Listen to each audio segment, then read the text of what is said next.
Madame, Monsieur, bonsoir et bienvenue au 19h de ce 10 mai. À la une de l'actualité, le président de la République, Ahmed Tebboune, a reçu les lettres de créance des ambassadeurs du Rwanda, de Géorgie, de Biélorussie et du Kazakhstan.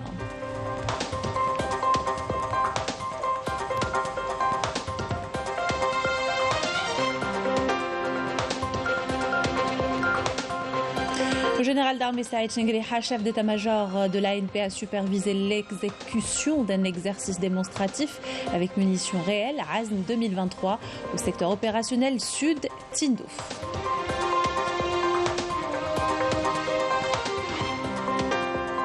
On s'intéresse ce soir au plan blanc de la réhabilitation de la capitale. Il concerne la restauration et la rénovation des constructions anciennes, les grandes artères d'Alger et autres. Reportages dans cette édition. Et nous irons à Achlef, où la zone d'extension touristique de Bnihaoua connaît une dynamique grâce à de nombreux projets. Parmi eux, le nouveau village touristique en voie de réalisation. À l'étranger, 50e anniversaire de la proclamation du Front Polisario, dirigeant de la lutte du peuple sahraoui pour la liberté, entravé par le Maroc au fil des ans, des pratiques dénoncées par l'ancien envoyé de l'ONU, Christopher Ross. Nous l'écouterons tout à l'heure.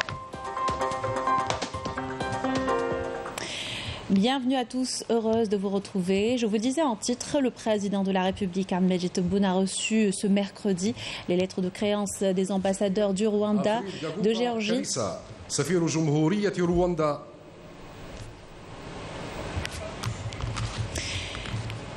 De Géorgie, de Biélorussie et du Kazakhstan. Le chef de l'État a reçu d'abord les lettres de créance d'Alfred Kaguba Kalissa en tant qu'ambassadeur du Rwanda. Je vous invite à l'écouter. Je viens d'être accueilli par son Excellence le Président de la République d'Algérie. J'ai eu l'honneur de présenter mes lettres de créance qui m'accréditent comme ambassadeur extraordinaire et plénipotentiaire avec résidence au Caire. L'Algérie et le Rwanda entretiennent de très bonnes relations. Nous partageons des vues, une vision et des valeurs communes sur les défis sécuritaires et de développement de notre continent, ainsi que les solutions à apporter à ces défis. D'où la nécessité de renforcer nos relations bilatérales pour faire face à ces défis avec harmonie, avec nos deux pays et l'ensemble des pays membres de l'Union africaine. Je vous remercie. Le président de la République a reçu les lettres de créance de Georges Jangava en tant qu'ambassadeur de Géorgie en Algérie.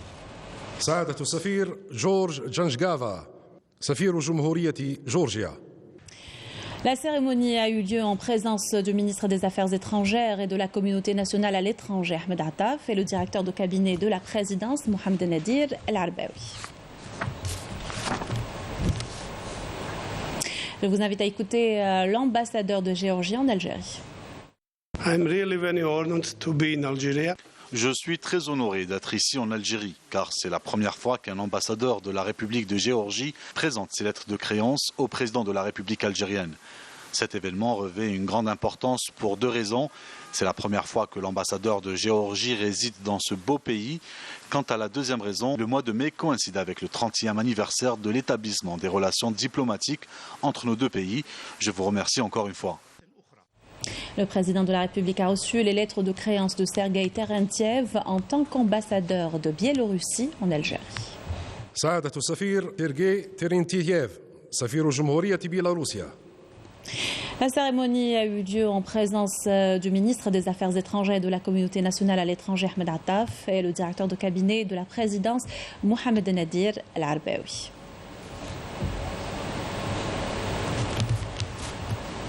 Je vous invite à écouter l'ambassadeur de Biélorussie en Algérie. Today I presented the letters of credence. Je présente aujourd'hui mes lettres de créance car j'ai été désigné par le président de la République de Biélorussie, Alexandre Loukachenko, en tant qu'ambassadeur extraordinaire et plénipotentiaire de Biélorussie au sein de la République algérienne démocratique et populaire.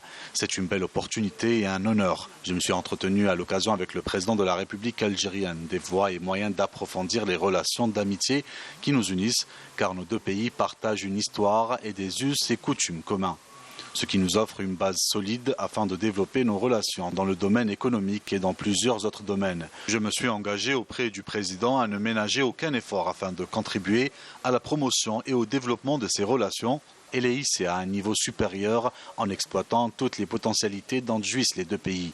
Je vais également transmettre les salutations du président de la République algérienne au président de mon pays. J'ai été honoré de cette nomination. The leader of your country. So this is... Le président de la République a reçu également les lettres de créance de Khayrat Lama Sharif en tant qu'ambassadeur du Kazakhstan en Algérie. سعادة السفير لاما شريف سفير جمهورية كازاخستان. La cérémonie a eu lieu en présence du ministre des Affaires étrangères et de la communauté nationale à l'étranger, Ahmed Attaf, et le directeur de cabinet de la présidence, Mohamed Nadir Al-Arbaoui.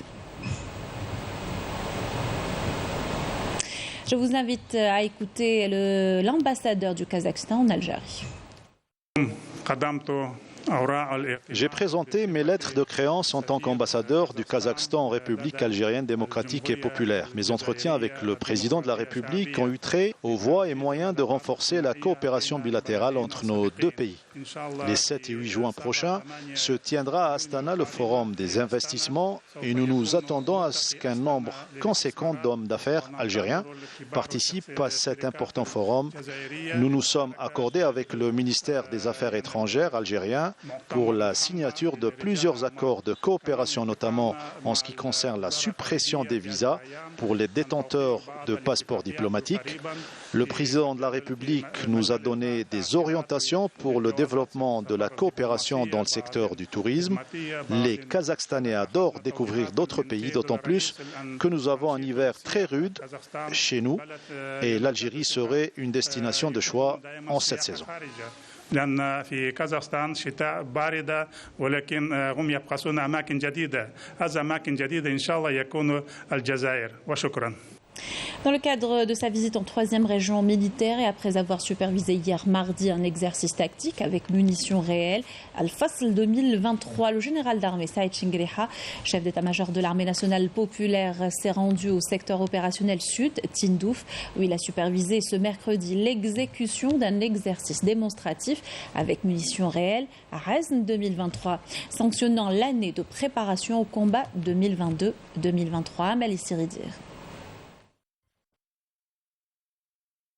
À l'entame de la visite, le général d'armée, en compagnie du général-major Mustafa Smaili, commandant de la 3e région militaire, a suivi un exposé présenté par le commandant du secteur opérationnel sud sur l'idée générale et les étapes d'exécution de cet exercice tactique ainsi que ses objectifs.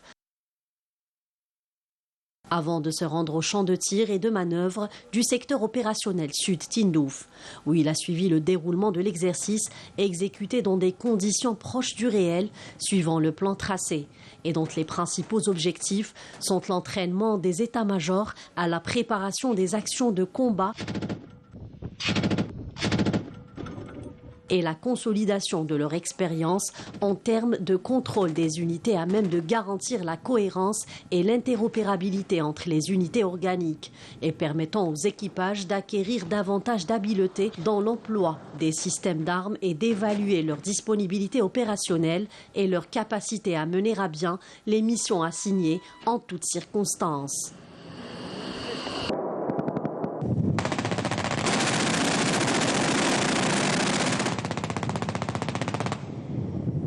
L'exécution de cet exercice a mis en évidence la capacité des unités participantes à conduire avec succès les missions assignées.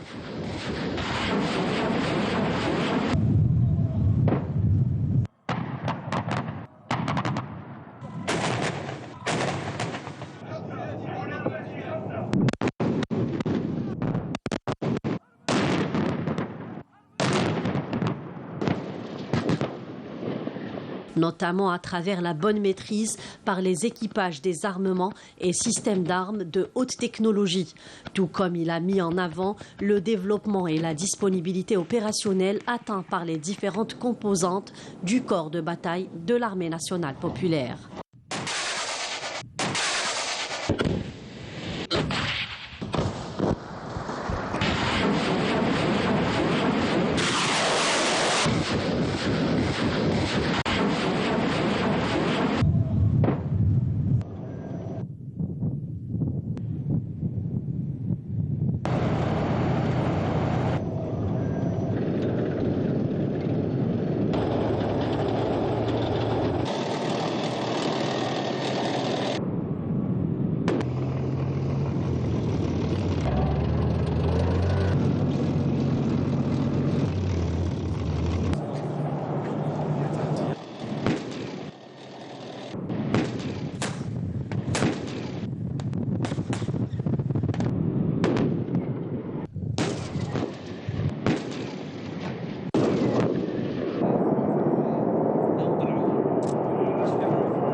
À l'issue de l'exercice, le général d'armée a tenu une rencontre avec les personnels des unités participantes qui ont été félicités pour les efforts soutenus qu'ils ont consentis durant l'année de préparation au combat et lors de la préparation et l'exécution de cet exercice.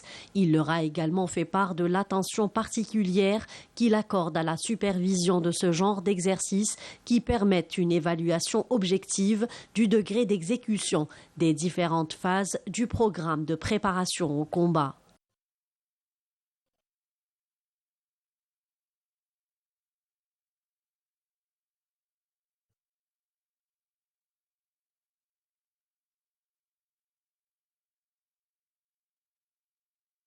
Le général d'armée a procédé ensuite à l'inspection des unités relevant de la 9e brigade blindée, les unités ayant pris part à cet exercice.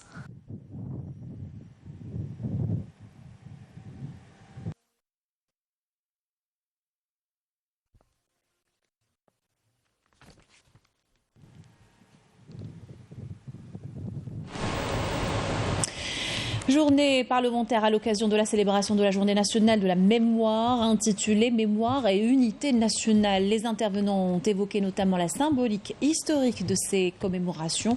Présidée par Brahim Bourali, la journée s'est tenue en présence du Conseil du président de la République, chargé des archives nationales et de la mémoire nationale, Ahmed Chiri, le président du Conseil supérieur de la jeunesse, des spécialistes, historiens et réalisateurs qui se sont illustrés dans le documentaire historique.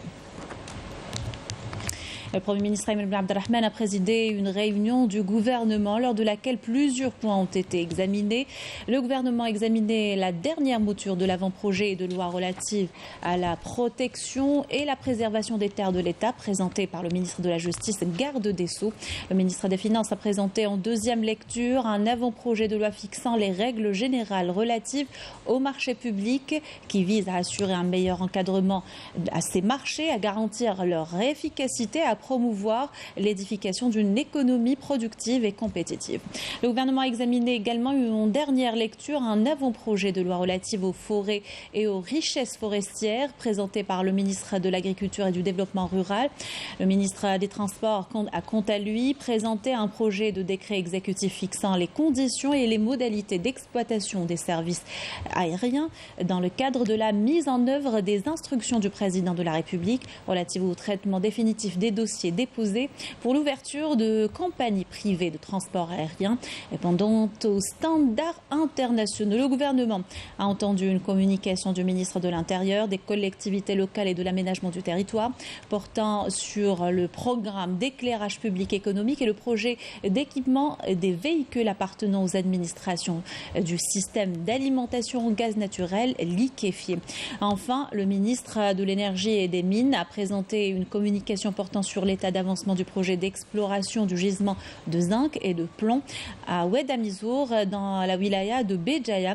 Le gouvernement a examiné et validé la feuille de route pour la réalisation de ce projet dans les meilleures conditions et délais. Et comme chaque mercredi, on s'intéresse à l'un des 4 plans de réhabilitation de la capitale. Le plan blanc concerne la restauration et la rénovation des constructions anciennes. Il touche notamment l'hypercentre d'Alger, ses grandes artères, ses immeubles, tout comme les espaces et parcs alentours. Yannis Saïd Belkacem nous en dit un peu plus dans ce reportage.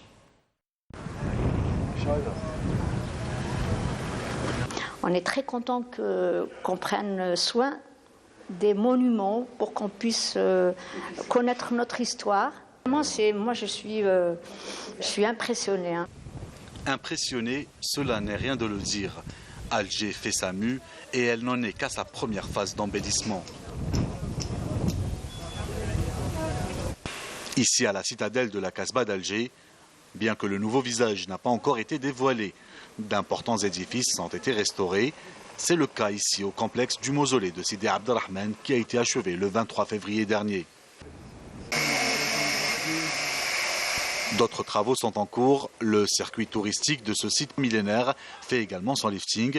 Il entend offrir à Alger la Blanche plus d'atouts. Cette maquette nous donne une idée de ce qu'il pourrait être.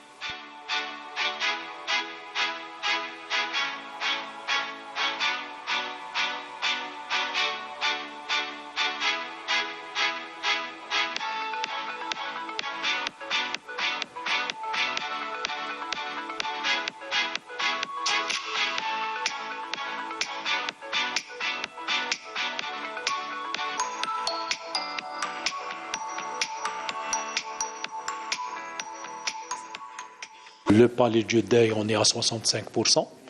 Dans 12 à 15 mois, on va terminer les travaux de restauration.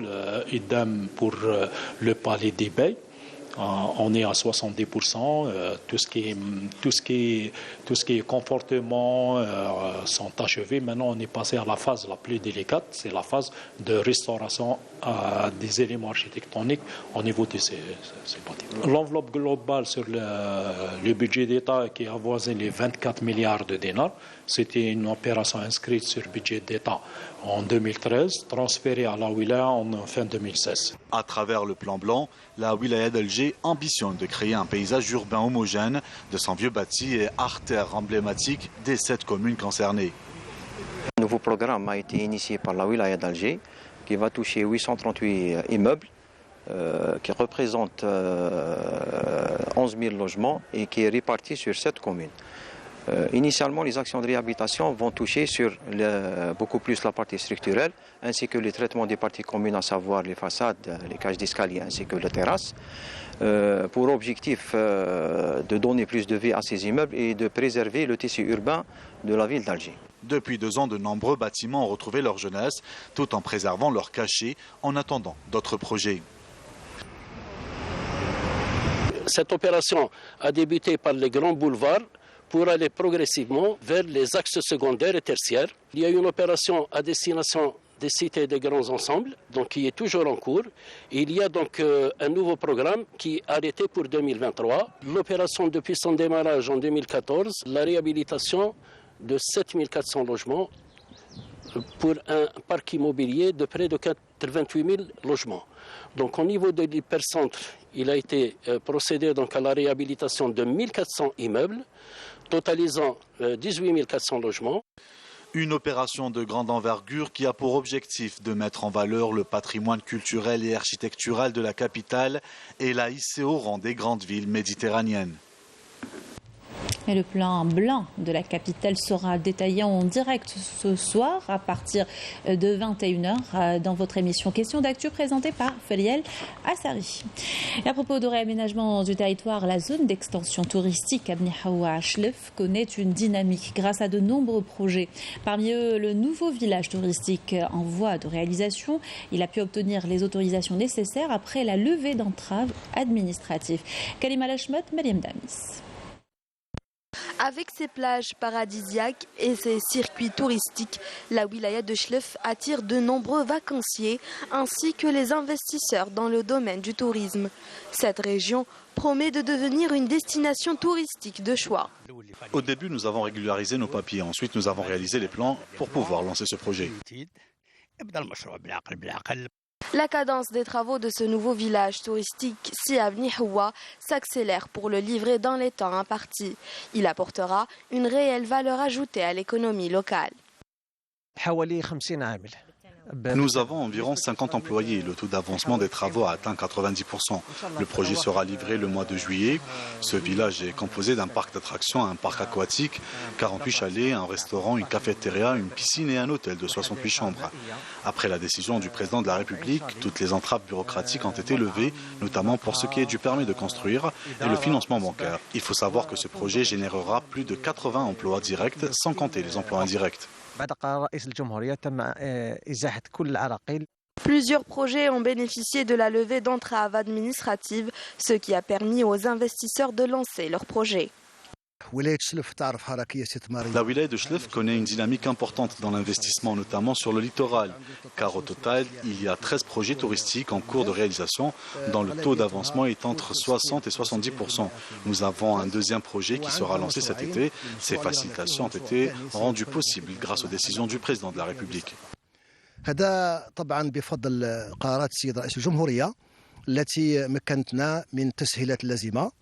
Ce nouveau village touristique doté de toutes les commodités drainera un nombre important de touristes qui seront attirés par la beauté du site et insufflera une nouvelle dynamique à toute la région. Cette triste nouvelle décès de Abdelkader Ben Zarga, journaliste au bureau régional du journal Al-Khabar à Oran. En cette épreuve, la direction générale de la communication de la présidence de la République présente ses sincères condoléances à la famille du défunt, à ses collègues, au journal Al-Khabar et à l'ensemble de la corporation, les assurant de sa profonde compassion. À Allah, nous appartenons et à lui, nous retournons. Le bilan opérationnel du MDN pour cette semaine dans le cadre de la lutte antiterroriste des détachements de l'armée nationale populaire ont arrêté 5 éléments de soutien aux groupes terroristes dans différentes opérations. Dans le cadre de la lutte contre la criminalité organisée, en continuité des efforts soutenus visant à contrecarrer le fléau du narcotrafic dans notre pays, des détachements combinés de l'ANP ont intercepté en coordination avec les différents services de sécurité lors d'opérations exécutées à travers les régions militaires. 41 narcotrafiquants et mis en échec des tentatives d'introduction de 5 quintaux et 40 kg de kiff traités provenant des frontières avec le Maroc et saisi 295 600 comprimés psychotropes. À Tamanrasset, Bojbadji Mourtar, Ingazem et Janet, des détachements de l'ANP ont arrêté 412 individus et saisi 13 véhicules, 191 groupes électrogènes, 82 marteaux-piqueurs et 2 détecteurs de métaux ainsi que des quantités d'explosifs, d'outils de détonation et d'équipements utilisés dans des opérations d'orpaillage illicites. Par ailleurs, 25 autres individus ont été arrêtés et 15 fusils de chasse, de grandes quantités de denrées alimentaires destinées à la contrebande et la spéculation s'élevant à 54 tonnes ainsi que 15,9 quintaux de tabac ont été saisis lors d'opérations distinctes à travers le territoire national. De même, les gardes frontières ont déjoué en coordination avec les services de la gendarmerie nationale et des douanes des tentatives de contrebande de quantités de carburant s'élevant à 35 300 litres à Bojbadji Mourtar, Tebessa et Souk Haras. D'autre part, 121 immigrants clandestins de différentes nationalités ont été arrêtés à travers le territoire national. 50e anniversaire de la proclamation du Front Polisario, dirigeant de la lutte du peuple sahraoui pour la liberté. Un anniversaire célébré dans les camps de réfugiés où l'engagement du peuple autour du Front Polisario et son unité sur la voie de l'indépendance ont été réitérés. Ammar Touaguine, Mounana Walhamoudi. ذكرى 10 مايو 20 تخلد بالنصر المبين لراد الله على عينين لأعداء تحرر الأوطان بالقوة. Une ode à la patrie et un hommage à ceux qui se sont sacrifiés durant le long parcours contre la colonisation. Aujourd'hui, le peuple sahraoui célèbre le 50e anniversaire de la création du Front Polisario, le représentant légitime du peuple sahraoui et le premier mouvement de libération nationale à engager une action en justice contre un accord international, en l'occurrence l'accord de pêche et de commerce conclu entre le Maroc et l'Union européenne. Le Front Polisario est le représentant unique et légitime du peuple sahraoui. Après un demi-siècle de lutte, le peuple sahraoui reste inébranlable, malgré les complots.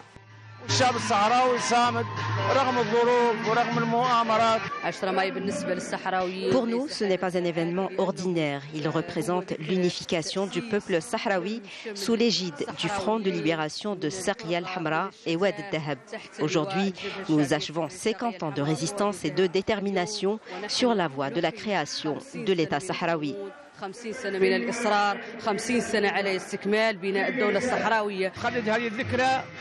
Nous célébrons avec beaucoup de fierté la date de la création du Front Polisario, cette organisation politique révolutionnaire qui a mené le combat pendant 50 ans.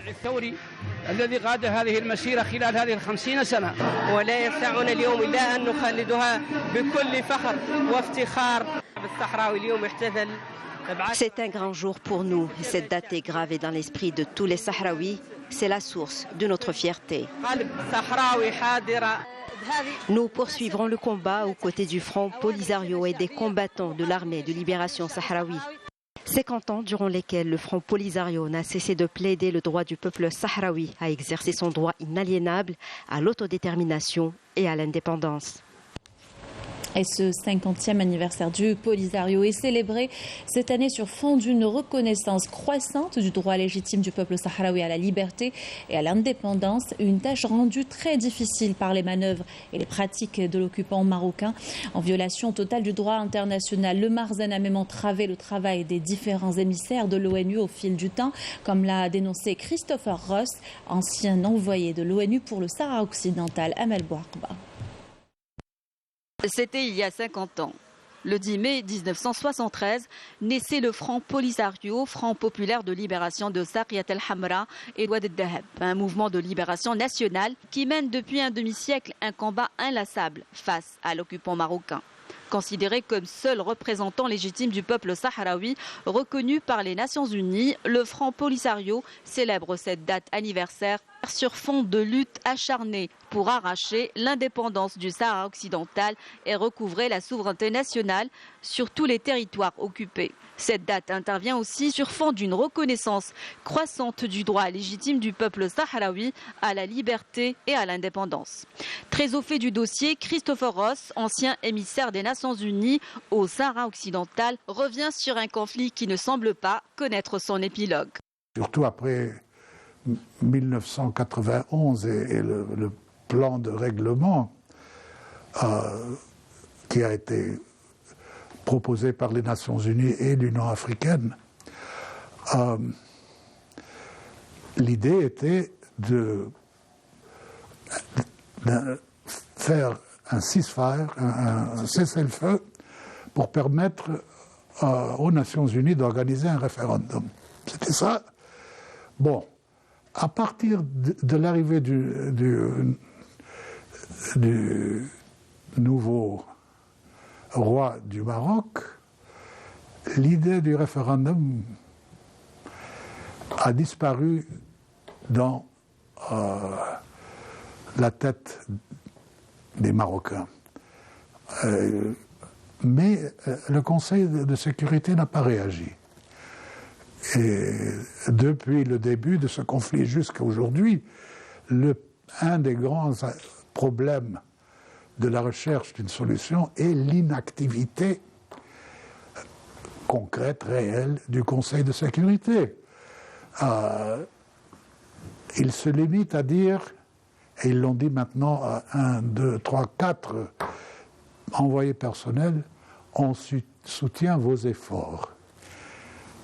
Comment vous le soutenez? Là, il n'y a pas de réponse. Il n'y a ni activité diplomatique, ni pression à qui que ce soit. Le diplomate américain chevronné raconte comment le Maroc a tout fait pour maintenir le statu quo et entraver le travail des émissaires des Nations Unies au Sahara occidental. Depuis 2007, quand le Maroc et le Polisario ont posé leurs propositions sur la table de négociation, 15 sessions de face à face entre Polisario et Maroc, sans résultat. Et il est clair et évident, mais personne n'ose le dire et ose agir en fonction de ce qui est tellement clair. Les Marocains ne veulent pas négocier. Ils sont beaucoup plus confortables avec le status quo qui leur permet de créer des conditions sur le terrain, d'essayer de faire oublier le dossier au niveau de la communauté internationale. Alors, quelle est leur tactique? Quelle a été leur tactique dans toutes ces sessions de négociation? Ils sont arrivés et tout de suite, ils disent « Nous, on est là pour discuter de notre proposition d'autonomie ». Christopher Ross appelle la communauté internationale et le Conseil de sécurité des Nations Unies à assumer leurs responsabilités. Si quelque chose doit changer, ça doit changer au niveau de la communauté internationale. Ce qui est différent peut-être actuellement, c'est que le soutien du gouvernement américain à de Mistura est beaucoup plus fort qu'il ne l'était pour les envoyés personnels précédents. Face au mutisme et aux manœuvres de l'occupant marocain, le soutien à la cause sahraoui continue de susciter un élan international et une reconnaissance grandissante du droit du peuple sahraoui à son autodétermination. Sachez que les déclarations que vous venez d'écouter de Christopher Ross sont extraites d'une longue interview par le journaliste algérien Mourad Ouabbès. Il réalise en ce moment un documentaire sur la libération en janvier 1981 des otages américains en Iran grâce à la médiation de la diplomatie algérienne. Vous pourrez suivre une partie de l'entretien de Christopher Ross sur le Sahara occidental juste après le journal de 19h. La Commission européenne exclut une extension de l'accord de pêche Union européenne-Maroc étendu au Sahara occidental illégalement. L'accord expire en juillet 2023 avant une décision de la Cour de justice de l'UE en fin d'année. Dans une missive du ministre néerlandais de l'Agriculture reliée par Western Sahara Research Watch, le ministre se réfère à des informations de la Commission européenne qui a conclu qu'elle n'entamerait pas de négociations avec le Maroc pour une prolongation de cet accord. Et au sujet de cet accord, justement, les autorités françaises auditionnent actuellement l'ancien eurodéputé José Bové. Ce dernier avait dénoncé des ingérences de pays étrangers, le Maroc précisément, et des tentatives de corruption en la faveur du Marzen. C'est l'escalade au Moyen-Orient. De nouvelles attaques sionistes ont causé la mort de 2 Palestiniens. 2 jeunes sont tombés en martyrs ce matin dans des attaques de l'occupant israélien à Jenin et El Khalil au nord de la Cisjordanie occupée.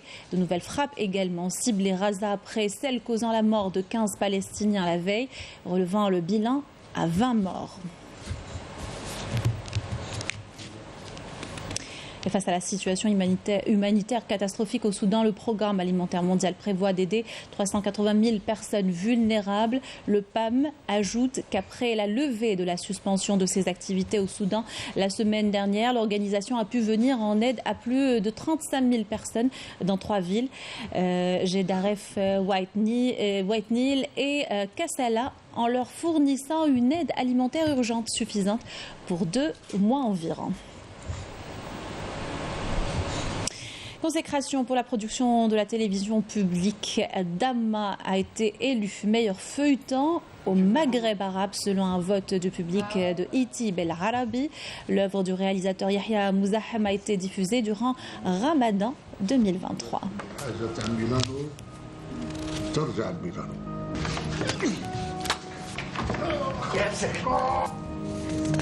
نخسر بارتية ضامة ما نخسرش الدنيا. لا درك شي واحد ما بالتهمة سيتواتك عمتكم صالح.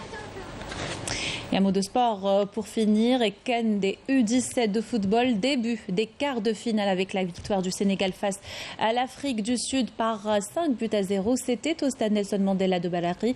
Dans l'autre match de la journée, l'Algérie affrontera le Maroc à partir de 20h au stade Shahid Hamlaoui de Constantine.